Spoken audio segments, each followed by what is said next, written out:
aggression against white people in the United States, and it's harming the effort to fight racism. And I think if white people don't fight back on this, we're going to be marginalized, and we're going to be put in a status where when the other side is dominant, we'll be discriminated against and crushed. And Lavrov said this. He said on national television there, he said, we are pioneers in Russia in the movement of equal rights for people of all ethnicities and colors. Everyone wants to get rid of racism, but America switched to the extreme. We saw BLM events and aggression against white people. The liberals in America are spreading a cultural revolution, forcing diversity down people's throat and threatening and discriminating and demonizing white people. And political correctness, he calls it, and he said it's going to have lamentable consequences in America, and it's absurd and it's dangerous. And I just am astonished that the Russian foreign minister took that view.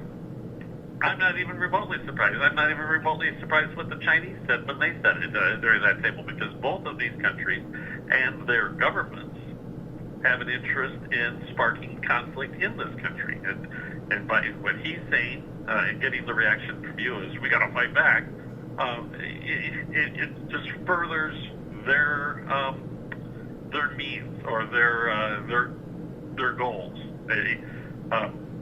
They would love to foment more divisiveness and more conflict within our country, and I would certainly. I'm sorry, I'm dismissive of what he would have to say, because but what he said on social media is the same sort of thing. They're the ones who are in large part expanding what's happening. That's right, but what he says is accurate.